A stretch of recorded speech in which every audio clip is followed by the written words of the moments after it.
નમસ્કાર વિદ્યાર્થી મિત્રો, welcome to the English class. Last વિડિયોની અંદર આપણે એક્ટિવ પેસિવ રનિંગ છે, તો એક્ટિવ પેસિવ ની અંદર આપણે સિમ્પલ પ્રેઝન્ટ ટેન્સ સમજાતા. હવે ત્યારબાદ આપણે સેકન્ડ ટેન્સ એટલે કે સિમ્પલ પાસ્ટ ટેન્સ એટલે કે સાદો ભૂતકાળ એના તરફ જઈએ. સાદા ભૂતકાળની વાક્ય રચના, કઈ રીતે વાક્ય બનાવવું એ આપણે એક્ટિવ પેસિવના માધ્યમથી શીખીએ. પણ તમને થોડી સૌથી પહેલા બેઝિક ઇન્ફોર્મેશન આપી દઉં સિમ્પલ પાસ્ટ વિશે. સિમ્પલ પાસ્ટ એટલે શું? સાદો ભૂતકાળ એટલે શું? તો કોઈ ક્રિયા ભૂતકાળમાં અમુક સમયે પૂર્ણ થઈ ગઈ હોય, કોઈ ક્રિયા ભૂતકાળમાં અમુક સમયે પૂર્ણ થઈ ગઈ હોય, પૂરી થઈ ગઈ હોય, ત્યારે સાદો ભૂતકાળનો ઉપયોગ થાય છે. જેમ કે મેં ગઈકાલે આઈસ્ક્રીમ ખાધો, તો ગઈકાલે ખાઈ લીધું છે, આજે નહીં, તો એ ક્રિયા પૂર્ણ થઈ ગઈ છે, તો એ સિમ્પલ પાસ્ટમાં. જનરલી કોઈ પણ પાઠ્યપુસ્તક હોય, કોઈ પણ રિપોર્ટ, અહેવાલ, લેખન, એ બધું કેમાં લખાતું હોય છે? સાદા ભૂતકાળમાં લખાતું હોય છે. તો એના વિશે આપણે ઇન્ફોર્મેશન અને પહેલાના વિડિયોમાં બધે મળેલી છે. હવે આપણે એક્ટિવ પેસિવ શરૂ કરીએ. Simple past tense. તો સિમ્પલ પાસ્ટ ટેન્સ ની અંદર સૌથી પહેલા બંનેની આપણે પોઝિટિવ હકાર વાક્ય રચના જોઈ લઈએ. તો પોઝિટિવ સેન્ટેન્સ, પોઝિટિવ સેન્ટેન્સ એમાં એક્ટિવ વોઇસ સૌથી પહેલા આવશે. સબ્જેક્ટ એક્ટિવ વોઇસ માં સૌથી પહેલા, કારણ કે એક્ટિવ વોઇસ એટલે કર્તરી વાક્ય. વાક્યની શરૂઆત થશે કર્તાથી, બરોબર? એટલે વાક્યની શરૂઆતમાં પહેલા આવશે સબ્જેક્ટ, ત્યારબાદ આવશે વર્બ ટુ. યાદ રાખજો મિત્રો કે સાદા ભૂતકાળ હકાર વાક્ય, સાદો ભૂતકાળ હકાર વાક્ય, ક્રિયાપદનું ભૂતકાળનું રૂપ વર્બ ટુ વપરાય છે. સાદા ભૂતકાળના હકાર વાક્યમાં જ વર્બ ટુ નો ઉપયોગ થાય છે. ત્યારબાદ આવશે ઓબ્જેક્ટ અને અધર વર્ડ્સ. તો આપણે આ ચાર શબ્દોને સરળતાથી યાદ રાખવો હોય તો કેમ લખાય? તો પેલો અક્ષર લઈ લો. સૌથી પહેલા આવશે S V O O. તો આપણે સૂત્ર બની ગયું S V O O. આ ચાર વસ્તુ તમે યાદ રાખો એટલે તમને વાક્ય રચના યાદ રહી જાય. શું યાદ રાખવાનું મિત્રો? S V O O. S એટલે સબ્જેક્ટ, V એટલે વર્બ, O એટલે ઓબ્જેક્ટ અને O એટલે અધર વર્ડ્સ. ત્યારબાદ આપણે પેસિવ વોઇસ ની વાક્ય રચના તરફ જઈએ. પેસિવ વોઇસમાં આના પહેલા વિડિયોમાં આપણે કીધેલું હતું કે passive voice always start with the object. Passive voice નું સેન્ટેન્સ જે છે એ હંમેશા કર્મથી શરૂઆત થાય એટલે આવશે ઓબ્જેક્ટ. અહીંયા આવશે સબ્જેક્ટ ની જગ્યાએ ઓબ્જેક્ટ. ત્યારબાદ પેસિવ વાક્ય બનાવવું હોય તો હેલ્પિંગ વર્બ ફરજિયાત જોઈએ, એટલે કે સહાયકારક ક્રિયાપદ કયા છે? was અને were. યાદ રાખજો સાદા ભૂતકાળમાં પેસિવ વોઇસમાં was were નો ઉપયોગ થાય છે. ત્યારબાદ ક્રિયાપદનું ત્રીજું રૂપ એટલે કે V3. V3 ભેગું કોણ આવશે? by. ફરજિયાત V3 આવશે. અહીંયા ભલે વર્બ ટુ રહ્યું પણ પેસિવ વોઇસ કરતી વખતે કમ્પલસરી V3 નો જ ઉપયોગ કરવાનો. ત્યારબાદ સબ્જેક્ટ, પણ અહીંયા કયું રૂપ? તો કર્મનું રૂપ. કર્મનું રૂપ મેં આગલા વિડિયોમાં કહી દીધું છે, તમને જણાવી દીધું છે. ત્યારબાદ અધર વર્ડ્સ એટલે કે અન્ય શબ્દ. તો આ આની વાક્ય રચના થઈ, જોઈ લો. સબ્જેક્ટ ની જગ્યાએ ઓબ્જેક્ટ, પછી ત્યારબાદ હેલ્પિંગ વર્બ તરીકે was were, બરોબર? અને અહીંયા V2 આપેલું છે, આપણે V3 મૂકવાનું. ત્યારબાદ V3 ભેગું by આવશે, પછી ઓબ્જેક્ટ ની જગ્યાએ સબ્જેક્ટ અને અધર વર્ડ્સ નો અધર વર્ડ્સ. હવે આપણે એક્ઝામ્પલ ના માધ્યમથી શીખીએ. તો I wrote a letter last day. બરાબર? I wrote a letter last day. મેં ગઈકાલે પત્ર લખ્યો. આ રાઈટ નું ભૂતકાળ છે. રાઈટ નું ભૂતકાળ થાય wrote. રાઈટ નું હું તમને ત્રણ રૂપ જણાવું છું. Right, wrote, written. Right, wrote, written. written જે છે એ V3 છે. હવે આપણે જોઈએ. I wrote a letter last day. મેં ગઈકાલે પત્ર લખ્યો. શું લખ્યું? પત્ર, તરત જ ઓબ્જેક્ટ જે છે એ હાઇલાઇટ થઈ જશે. આને ઓબ્જેક્ટ કહેવાય. પત્ર જે છે એ ઓબ્જેક્ટ છે અને આઈ શું છે? સબ્જેક્ટ. હવે શું કરવાનું? તો આ સબ્જેક્ટ ને ઓબ્જેક્ટ ની જગ્યાએ, ઓબ્જેક્ટ ને સબ્જેક્ટ ની જગ્યાએ, એટલે કે અ લેટર જે છે એ ક્યાં આવશે? આગળ આવશે. બરાબર? અ લેટર આગળ. ત્યારબાદ પેટર્ન મુજબ જઈએ તો વોઝ અથવા વર. લેટર એક વચનમાં છે, એક જ લેટર છે એટલે શું આવશે? વોઝ. A letter was. ત્યારબાદ V2 નું શું કરવાનું છે? V3 એટલે રાઈટ નું V3 થાય છે રિટર્ન. શું આવશે? રિટર્ન. અને V3 ભેગું કોણ આવશે? બાય. બરાબર? આપણે રોડ નું V3 કરેલું છે રિટર્ન બાય. ત્યારબાદ શું મૂકવાનું? તો સબ્જેક્ટ. સબ્જેક્ટ કયો છે? આઈ. આઈ નું કર્મનું રૂપ શું થાય? તો આઈ નું કર્મનું રૂપ થાય મી. તો આપણે અહીંયા લખવાનું છે મી અને લાસ્ટ ડે. બીજું એક એક્ઝામ્પલ લઈએ આપણે. You played chess last Sunday. You played chess last Sunday. You એટલે તમે અથવા તું. તું ગયા રવિવારે ચેસ રમ્યો. શું રમ્યો? ચેસ. તો આપણી પાસે આવ્યું ઓબ્જેક્ટ. ત્યારબાદ યુ શું છે? સબ્જેક્ટ. હવે તો બધાને ફાવી ગયો હશે. સબ્જેક્ટ ની જગ્યાએ ઓબ્જેક્ટ અને ઓબ્જેક્ટ ની જગ્યાએ સબ્જેક્ટ. તો સૌથી પહેલા લઈએ ચેસ.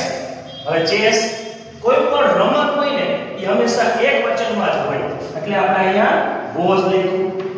બરાબર? ઓકે. સબ્જેક્ટ ની જગ્યાએ ઓબ્જેક્ટ આવી ગયું, વોઝ મુકાઈ ગયું. હવે પ્લે નું V3. પ્લેડ તો છે જ, ઈડી લાગેલું હોય એટલે એ રૂપ એમને આવે, એમાં કોઈ ચેન્જીસ કરાય નહીં. Played, played, played. ત્રીજું રૂપ એ પ્લેડ જ થશે. ત્યારબાદ અહીંયા શું આવ્યું? ઓબ્જેક્ટ. ઓબ્જેક્ટ પણ આપણે સૌથી પહેલા શું મૂકવાનું છે? અહીંયા બાય. ઓકે. હવે ઓબ્જેક્ટ ની જગ્યાએ સબ્જેક્ટ. તો શું છે? યુ. યુ નું શું થાય? યુ. યુ નું યુ થશે. બરાબર? કર્મનું રૂપ શું થાય? યુ. ઓકે. અને છેલ્લે શું વધ્યું? Last Sunday. તો આવી રીતે મિત્રો આપણે સાદા ભૂતકાળમાં એક્ટિવ અને પેસિવના વાક્ય પોઝિટિવમાં બનાવી શકીએ છીએ. ત્યારબાદ આપણે જઈએ નેગેટિવ સેન્ટેન્સ તરફ.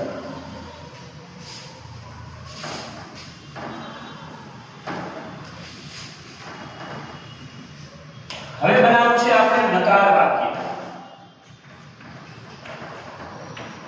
Negative sentence.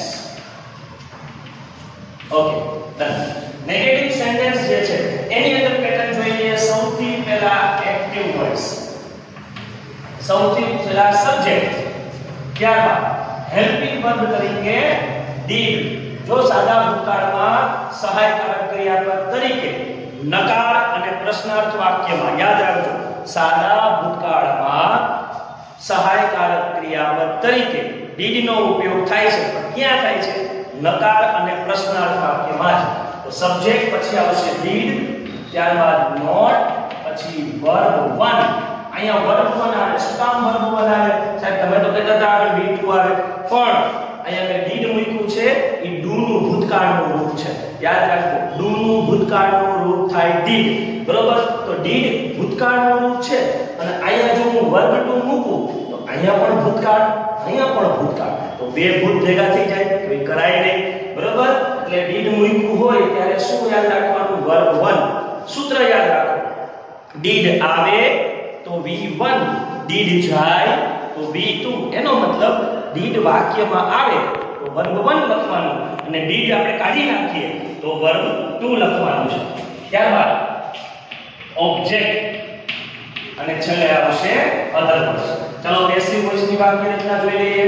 સૌથી પહેલા સબ્જેક્ટ ની જગ્યાએ ઓબ્જેક્ટ.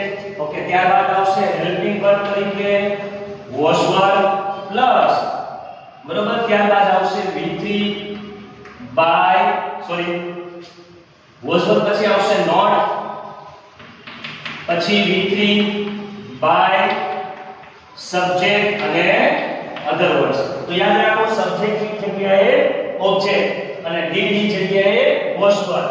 નોટ નું નોટ, V1 નું V3, ફરજિયાત બાય ઓબ્જેક્ટ ની જગ્યાએ સબ્જેક્ટ અધર વર્ડ્સ નો અધર વર્ડ્સ. ચાલો એક્ઝામ્પલ ના માધ્યમથી શીખીએ. I did not drink water last day. I did not drink water last day. મેં ગઈકાલે પાણી પીધું નહીં. શું પીધું? પાણી. વોટર જે છે એ ઓબ્જેક્ટ છે અને I સબ્જેક્ટ છે. ચાલો હવે પેસિવ બનાવીએ.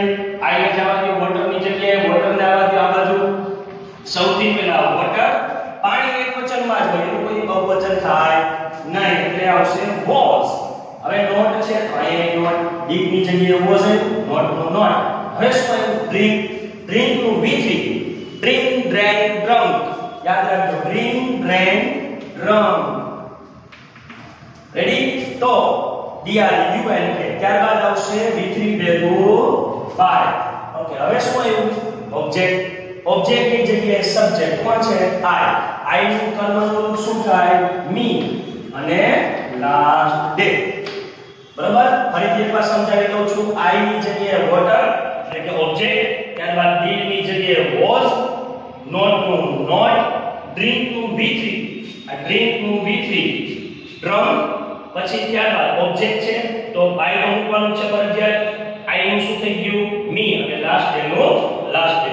ત્યારબાદ આપણે જઈએ ઇન્ટ્રોગેટિવ સેન્ટેન્સ ઉપર.